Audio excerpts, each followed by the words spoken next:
For my daughter's 6th birthday, my in-laws sent her a cute brown teddy bear as a gift. She looked happy at first, then froze. "Mommy, what is it?" I looked closer and went pale. I didn't shout. I took action.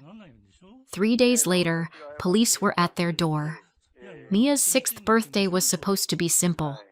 Cupcakes, paper hats, 3 little girls shrieking in my living room like tiny opera singers who'd been raised entirely on glitter and spite. The problem with simple is that it requires your life to also be simple, and mine very much was not. I was in the middle of divorcing Adam. The paperwork was floating around like a bad smell. The tension was everywhere and nowhere, which is a fun way to live when you're trying to keep a 6-year-old from noticing her world is being rearranged. So I tried to compensate. I went full birthday mom. I put up streamers. I made goodie bags. I baked cupcakes from scratch instead of doing the normal person thing and buying them from a grocery store bakery that employs professionals and probably has a health certificate. I even invited parents to stay. I don't know why I did that. Maybe guilt. Maybe self-harm. Maybe I wanted witnesses in case I snapped and started eating frosting directly out of the piping bag with my hands. I did. The witnesses were polite. There were 3 friends, Mia's best friends, which changes weekly, but today it was these 3. Their parents hovered with that awkward energy of people trying to be supportive without admitting they've already asked their spouse. So, are Michelle and Adam, I smiled too much. I laughed too fast. I used the voice you use when you're hosting a baby shower for someone you hate. Everything was fine. Mia was fine. And then the mail came. It was a neat pink box with a bow that looked like it had been measured and tied by a person who irons bed sheets. Janet and Frank. My in-laws. The type of people who believe presentation is character. There was a note taped to the top. For Mia, open today. Because of course, Janet and Frank weren't coming to this party. Mia was having another birthday with Adam a few days later. Her dad's birthday, as Mia called it, like Adam was the one turning 6 and not just the one who would probably show up late and then blame traffic for the concept of time. But Janet and Frank wanted their gift opened now, so we added it to the pile. Kids opening presents together is chaos in a pure form, like a natural disaster with better wrapping paper. Mia ripped through a bag of stickers, squealed at a sparkly water bottle, and held up a plastic unicorn as if she'd discovered fire. Then she grabbed the pink box. "This one is from Grandma and Grandpa," she sang, like announcing a new character in a play. She opened it carefully, because Janet taught her to be gentle, which sounds sweet until you realize gentle is just Janet's word for obedient. Inside was a brown teddy bear with a little heart stitched on its chest. Mia's whole face lit up. She loved stuffed animals. She loved anything soft and loyal and silent. Honestly, same. "Oh my gosh," she whispered, hugging it like it had rescued her from a burning building. The other girls crowded around. "Oh, it's so cute. I want one." One of the dads, nice guy, vague name, probably Steve, said, "That bear is going to be her best friend." I laughed, because that's what you do when people say normal things at normal parties. Mia carried the bear off to play, and the house went back to its usual birthday roar. Kids running, parents sipping coffee like it was medication, paper plates stacking up, frosting appearing in places frosting should never be. At the time, it really did feel normal. Not peaceful, not calm, but normal. And that's the thing about normal. You don't realize it's the last time until it's already gone. About 20 minutes later, Mia appeared in the doorway of the living room, teddy bear in one arm, her little brow pinched the way it gets when she's trying to do math. "Mommy!" she called. I turned, still mid-smile, because I was performing "I'm fine" like it was my full-time job. She stepped closer. She wasn't crying. She wasn't upset. Just confused. Then she held up the teddy bear. There was a small opening near one of the seams, like a zipper hidden under fur. The kind you don't notice unless you're the kind of child who believes every object is a mystery waiting to be solved. Mia, what did you... She squeezed the bear's side and looked up at me. Mommy, she said very quietly. What is it? Her voice did something to me, like a hand reaching inside my chest. I went still. I leaned in, and my skin went cold, because inside the bear, just barely visible through the opened seam, was something that definitely wasn't stuffing, something hard, something not meant for a child's toy. My stomach dropped so fast I felt it in my knees. My first instinct was to react the way my body wanted to react, to shout, to demand, to call Janet and Frank and ask them what kind of deranged little game they thought this was. But there were 3 little girls behind Mia. There were parents in my living room, there was a birthday cake with candles waiting to be lit, and there was Mia's face, looking at me like I was the final answer. So I swallowed it. I made my voice soft. Oh, I said, like she'd just shown me a loose button. Let me see it for a second, sweetheart. Mia hesitated. Is it broken? No, I lied. I just want to check something. I took the teddy bear from her hands gently, so gently, like I was holding a bomb. Go play, I said. I'll bring it right back. Mia nodded, because Mia is a good kid, because Mia trusts me, because Mia had no idea she'd just handed me the beginning of the end. I walked down the hallway without rushing, because rushing would have made the parents look up. And I didn't want questions. Not yet. I stepped into my bedroom, the room Adam and I used to share before the divorce, turned it into neutral territory, and shut the door.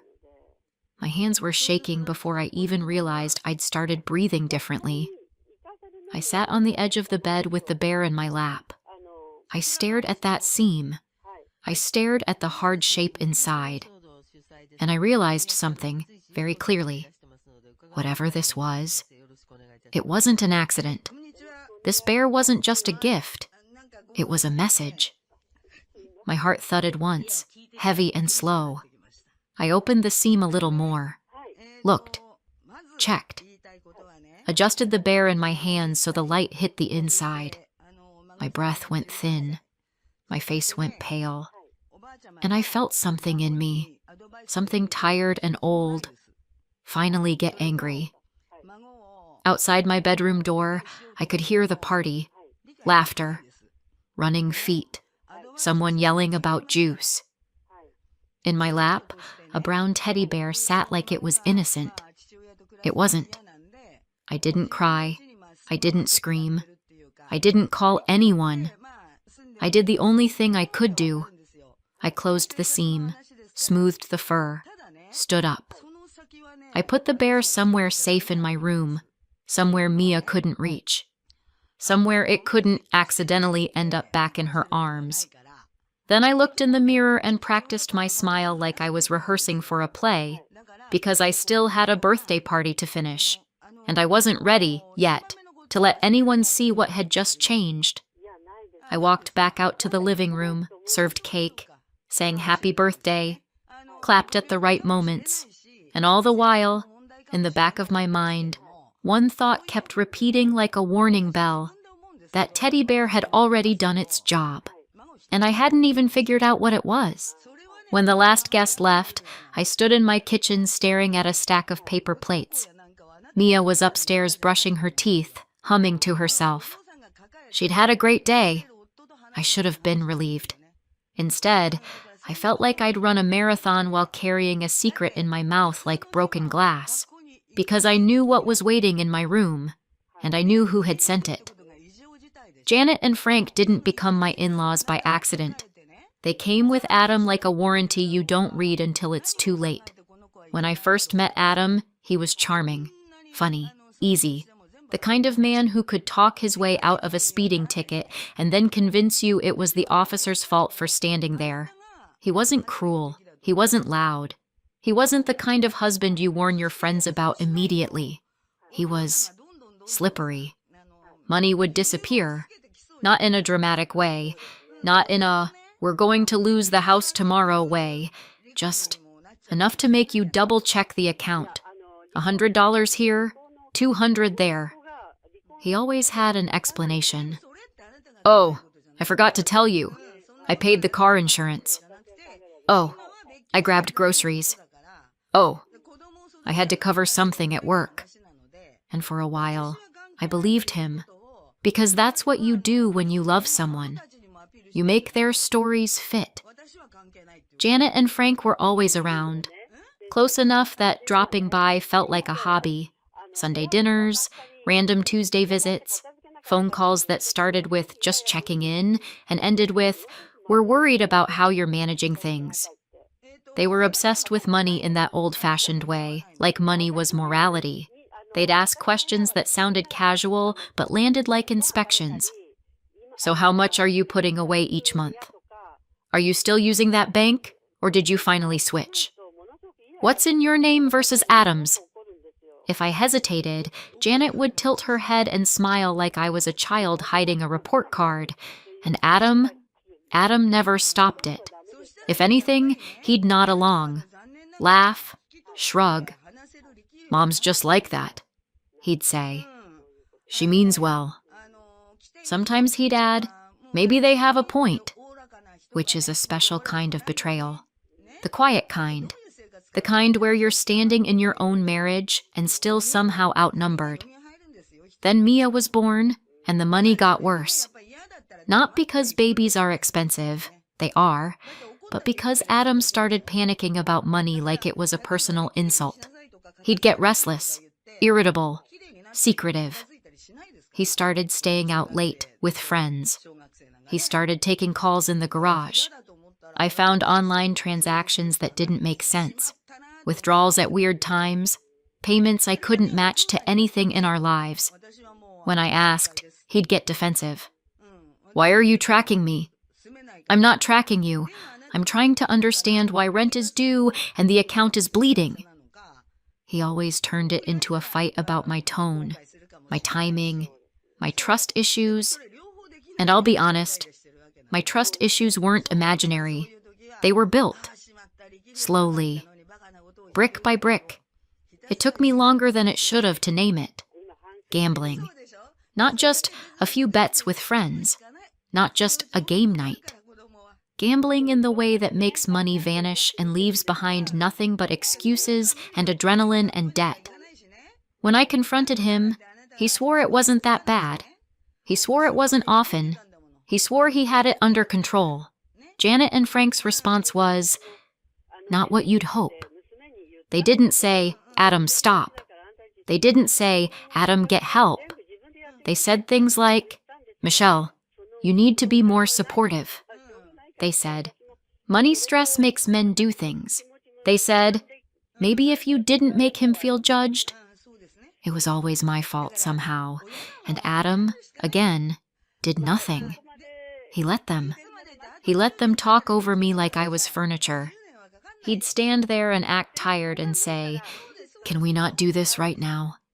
As if the problem was the conversation, not the gambling. I tried, for longer than I'm proud of. I tried budgets. I tried joint counseling. I tried giving him more freedom, which is hilarious in hindsight, because what he wanted was freedom from consequences. I tried to be calm and rational and supportive, but I also had a daughter. And at some point, you realize you're not raising one child. You're raising two, and one of them has a driver's license. The final turning point came after my father died. He wasn't young, but losing him still felt like someone pulled a chair out from under my life. He left me some money, not a fortune, not quit your job and buy a vineyard money, but he also left something else, a trust set aside for Mia, about $150,000. My father didn't restrict it down to the last penny. He trusted my judgment. It could be used for Mia if needed. That was the point. But I didn't want to touch it. I wanted to protect it like it was oxygen. College, a first apartment, a future where she didn't have to start adulthood already behind. Adam found out, and the tone of our marriage changed overnight. At first, it was just a suggestion. We could borrow a little. We could pay off some things. It's for Mia anyway. If we use it on expenses now, that's still for her. He started pitching it like a loophole. Then the requests got sharper. He claimed he had a business opportunity, a debt that needed paying, an urgent situation that would blow up if we didn't act. I later learned those urgent situations were gambling debts and losses he couldn't admit out loud. When I refused, he got angry. When I refused again, Janet and Frank got involved. They cornered me at dinner. Janet smiled and said, "A good mother uses every resource for her child." Frank grunted and said, "What's the point of money if you won't use it?" Adam sat there like a spectator at his own life. That's when I knew. This wasn't just about money. It was about control. And they wanted mine. I filed for divorce. I didn't want to. Not really. I didn't grow up dreaming of joint custody schedules and split holidays. My own parents divorced when I was Mia's age. I remember the confusion, the 2 birthdays, the feeling of being passed back and forth like luggage. I swore I wouldn't do that to my child, but I also swore I wouldn't let my child grow up watching her mother be drained, financially, emotionally, by a man who wouldn't stop and parents who would never let him face himself. So I did it. And then, because I'm apparently allergic to making things easy for myself, I tried to be generous. I offered 50-50 custody. I offered to split assets cleanly. I even offered to keep things peaceful around the inheritance I'd received while we were married, because it wasn't worth a legal war. Legal fees can eat a life whole. Adam acted like he agreed. We were almost settled, Angela Park said. My lawyer, calm and sharp, the kind of woman who could stare down a hurricane. Adam hadn't signed yet, but he played cooperative. And I believed him, because I wanted to believe him. Because Mia deserved adults who could act like adults. So when Janet and Frank mailed that bear and insisted it be opened early, part of me thought it was just them being them. A power move, a performance, a way of making sure their presence hovered over my house even when they weren't in it. I didn't yet understand how far they were willing to go, but I did understand one thing. Standing in my bedroom earlier that day, I'd offered them peace, and they'd answered with something hidden inside a teddy bear, which meant the amicable part had never been real. It had just been the mask. And now, I couldn't stop wondering, if I was already giving Adam half, what else did he want? By the time Mia was in bed that night, I felt like my face hurt from pretending. She was still glowing from the party, sticky hair, cupcake frosting in places I didn't want to identify, the soft exhaustion of a child who'd been celebrated properly. "Best birthday ever," she mumbled into her pillow. My throat tightened. "Mine too," I lied, because mothers lie for love all the time. I tucked her in, kissed her forehead, and stood in the doorway for a second longer than usual. Mia didn't know. Not really. She knew something had been weird about the bear. She knew I'd taken it away, but she didn't know the storm. She didn't know the shape of what was coming, and that was the most painful part. Now the house was quiet, and the quiet was loud. I went back to my bedroom and took the teddy bear down from where I'd hidden it. It sat in my hands like an accusation. I opened the seam Mia had found, wider this time. Inside was a small device, hard plastic, wiring, something metallic. Not stuffing, not a squeaker. I didn't understand it at first, not completely. I'm not stupid, but I'm also not the type of person who casually identifies electronics hidden in plush animals. I did what any modern woman does when faced with a nightmare wrapped in fur. I took pictures, close-ups, angles, the tiny printed numbers on the plastic casing. Then I Googled. The search results didn't feel real at first. They felt like something that belonged to someone else's life. But piece by piece, it came together. A recording component, a location tracker. So they were trying to spy on us. But why? What did they want? What did Adam want? My hands went cold all over again. I sat on the edge of my bed and stared at the bear, thinking about how many times Mia had hugged it, how many times she'd pressed her cheek against it like it was safe, how many times Janet had kissed her and called her sweet girl while smiling at me like I was failing a test. I didn't cry. I didn't shout. I didn't even call Adam right away because I already knew what that call would be. He'd deny it. He'd say I was paranoid. He'd say I was spiraling. And then he'd report back to them, and they'd adjust. No, if they were playing games, I wasn't going to announce my moves. I put the bear back together as best I could, like I hadn't seen anything. Then I placed it in a sealed bag, tucked it away. Then I sat there in the dark thinking one simple thought. Adam is good with tech. Janet and Frank are good with guilt and control and casserole dishes. But tech? Adam. The next morning, I called Angela Park. I didn't even try to sound casual. I need to see you, I said. Angela didn't ask why. She just gave me a time. Her office smelled like clean paper and stress. I sat across from her desk and slid my phone forward. I took photos, I said, of a device, inside Mia's birthday gift. Angela's face didn't change much, but her eyes sharpened. She studied the pictures, zoomed in, zoomed out. Then she looked up at me. Michelle, she said, very calmly, this is serious. I know, I said. That's why I'm here. Angela set the phone down gently, like it might bite her. Before we talk about the device, she said, I need to tell you something. My stomach tightened. She opened a file, my file, and pointed to a page. Adam rejected the 50-50, she said. I blinked. What? He rejected the custody proposal, Angela repeated. He wants full custody. My mouth went dry. That doesn't make sense, I said. He said I know what he said, Angela cut in, still calm.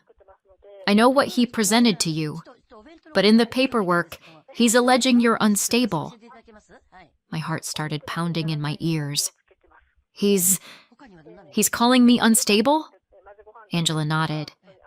And he's requesting that the court place him in control of decisions involving Mia's finances and care. There it was. The click. The reason. It wasn't about Mia. Not really. Because if it were about Mia, 50-50 custody would have been enough. But full custody meant control. Full custody meant access. Full custody meant a pathway to the only real money in this entire mess, Mia's trust fund. I sat there, hands clenched in my lap, and I felt something in me shift, something that had been trying to stay polite for months. I'd offered him fairness. I'd offered him peace, and he'd answered by trying to wiretap my home and take my child. Angela leaned forward. Do you have evidence of his gambling? Yes, I said immediately. Texts, bank statements, messages where he asked me to use the trust money. Good, she said. We're going to need it. She tapped my phone again. And this device, we need to treat it properly. You should file a police report. The device itself becomes evidence. Any forensic results take time, but the fact it exists is powerful. I nodded because my body was operating on something older than fear now. Strategy. Protection. War. Angela watched me for a second. You offered him an uncontested path, she said quietly. He chose conflict. I felt my jaw tighten. Then he's going to learn what conflict looks like, I said. Angela didn't smile, but her voice held approval. That's the correct response. I left her office with a list of things to gather, copies to print, accounts to document. And I left with something else too. Clarity. Adam hadn't been playing fair. He'd been playing for keeps. And now, so was I. A few days later, it was time for Mia's second birthday. The one with Adam. The one with Janet and Frank hovering in the background like they'd never done anything wrong in their lives. I didn't want to let Mia go. Every protective cell in my body screamed not to. But I also knew how this would look if I stopped it without proof. If I suddenly became difficult. If I became the story they wanted. So I did what mothers do. I planned. That morning, I put a watch on Mia's wrist. It looked like a normal kid's watch. Bright, simple, the kind you'd buy because children can't tell time but love accessories. I crouched in front of her and kept my voice light. "If you feel scared," I said, brushing hair out of her face, "press this button." Mia looked down. "Why?" "Just in case," I said. "Sometimes grown-ups get mixed up. If you can't find Daddy or you need me, you press it. Okay?" Mia nodded. "Okay." I kissed her forehead and smiled. My smile didn't reach my bones. Adam came to pick her up. He stood on my porch like a man who had rehearsed being harmless. "Hey," he said, as if we were just two friendly co-parents who'd accidentally ended up divorcing because of scheduling conflicts. "Hey," I said back. Mia ran to him. He lifted her up and spun her once like a normal dad. I watched his hands. I watched his face. I watched everything. He handed me a slip of paper with an address. Pickup instructions. "We'll drop her here," he said. "Same time." "Text me when you're leaving," I said. "Sure," Adam said easily. And then they were gone. The hours crawled. I tried to be normal. I cleaned. I did laundry. I stared at my phone too much. I checked the time. Checked it again. Then again, because anxiety is just your brain hitting refresh like it's going to load new information. When it was time to pick Mia up, I drove to the address Adam had given me. It was a building. Not a house. Not a backyard full of balloons.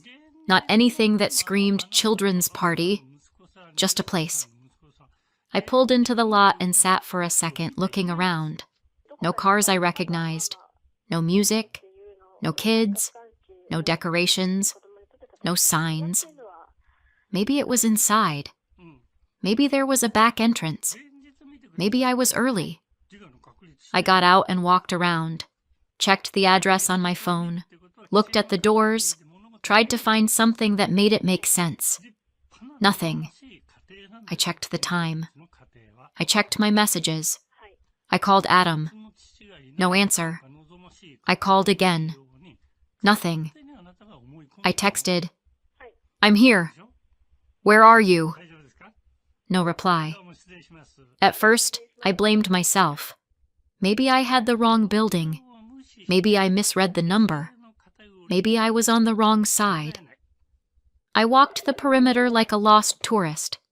Then I tried to calm myself. Maybe they were late. Maybe they'd gotten stuck. Maybe they were 5 minutes away with Mia in the car singing happy birthday to herself. I waited. I scanned the street. I called again. Still nothing. And slowly, painfully, the rationalizations fell away, and fear stepped forward. Because when your child is missing, your body knows it before your mind allows the words. Then my phone buzzed. An alert. Not a message. Not a call. An SOS. My hands went numb. I opened it and saw the location ping. Mia. At Janet and Frank's house. My stomach dropped so hard I thought I might throw up. I didn't. I moved. I got in the car and drove. Fast but focused, because panic driving is how people end up dead, and I needed to stay alive long enough to get my child. As I drove, I called the police. "My daughter's 6, I said, voice tight, not dramatic, just factual. I received an SOS alert from her watch. I went to the pickup point I was given and she wasn't there. I can't reach her father. I have her GPS location. Please send someone to check. The dispatcher asked questions. I answered them. My voice sounded like someone else's, like I'd become a woman made of pure checklist. I gave the address. I kept driving. When I turned onto Janet and Frank's street 5 minutes later, I saw a patrol car already there. My heart seized with relief and fury all at once. I pulled up and ran to the door. Before I could knock, it opened, and Mia burst out like she'd been held underwater. She ran straight into my arms and wrapped herself around me so tight her little fingers hurt. I held her and breathed her in.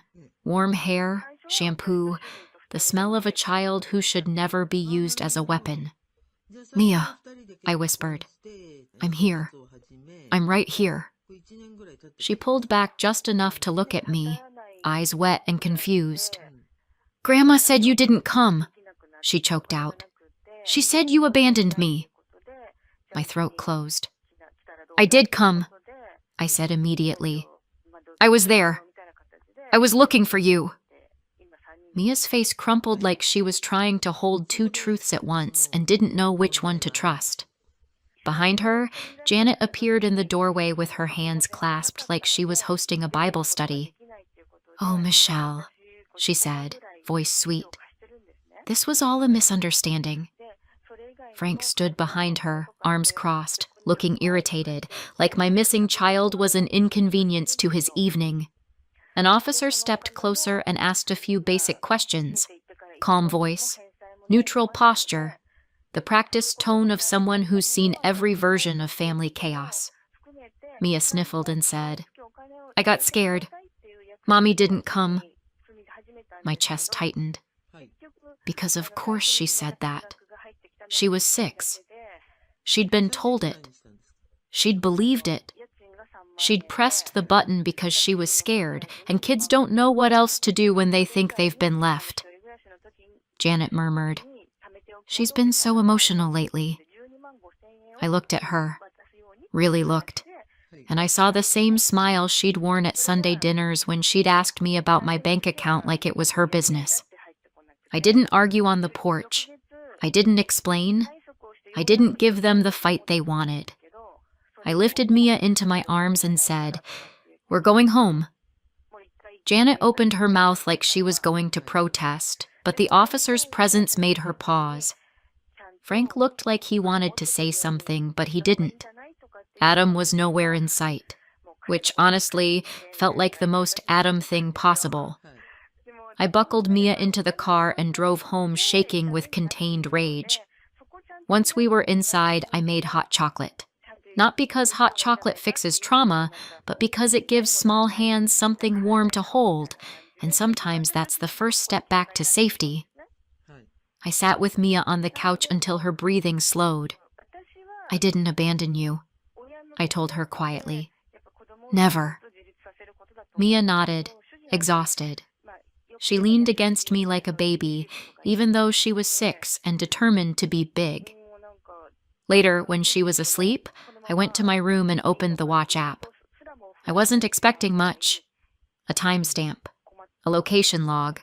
But when I clicked the SOS event, there was an audio file attached. My fingers hovered over it for 1 second. Then I pressed play. At first it was muffled, fabric, movement, a child's breathing. Then Janet's voice slid in, clear enough to make my skin crawl. "You see?" she was saying. "Your mommy didn't come." Mia's small voice. "She said she would." Janet again, softer now, like poison in honey. "Sometimes mommies say things and don't mean them. You need to remember that." Frank's voice rumbled in the background. "Stop crying. Big girls don't cry." Mia's sob caught in her throat, and my stomach turned. Then Janet's voice again, and this time it wasn't comfort. It was instruction. "If anyone asks," she said, "you tell them your mommy forgets things. You tell them she gets upset. You tell them she isn't stable." I stopped breathing. Mia whimpered, and Janet kept going. You don't have to like saying it, Janet murmured, but it's important. Daddy needs help. We need help. And your mommy, well, your mommy can't take care of you the way we can. The recording continued. More coaching, more shaping, more deliberate, sickening adult hands trying to sculpt my child's reality. This wasn't a mistake. This was a plan. I saved the file, backed it up, sent it to Angela Park. Then I sat on the edge of my bed and stared into the dark, listening to the quiet house and thinking one cold, steady thought. They wanted proof. Now they'd given it to me, and they were going to regret every second of it. Months later, we had the hearing. By then, it wasn't one incident. It was a pattern. A teddy bear with a recorder and tracker inside it, sent by Janet and Frank, handled by Adam. A police report. A forensic result tying Adam to the device. And Mia's SOS recording. My 6-year-old's voice trembling while adults coached her like she was a witness they could rewrite. It wasn't, he said, she said, anymore. It was their voices, their choices, their fingerprints. The judge didn't need me to be dramatic. I didn't have to perform pain or prove I was the better parent in some inspirational speech. I just had to tell the truth and hand over the evidence. I got full custody. Adam got supervised visitation. On paper, it was structured. In reality, he barely used it. Every other week if he felt like it, sometimes less. Sometimes he'd cancel last minute, like fatherhood was an optional subscription. Janet and Frank disappeared from our lives completely. Mia didn't ask about them anymore. Not after that day. Not after the lies. Not after the feeling of being turned into a pawn and realizing it. Kids don't always have the words for betrayal. They just stop reaching for the people who did it. And financially, I could finally breathe. My salary stayed in my household. No more money vanishing. No more emergencies that always required my sacrifice. Mia's trust fund stayed untouched and invested. $150,000 sitting exactly where it belonged. In her future, not in someone else's appetite. Sometimes, late at night, I think about how close I came to playing nice right into a trap. And then I look at my daughter, safe, sleeping, steady, and I know I didn't go too far. I went exactly far enough. So what do you think? Did I go too far or not far enough? Let me know in the comments, and don't forget to subscribe for more.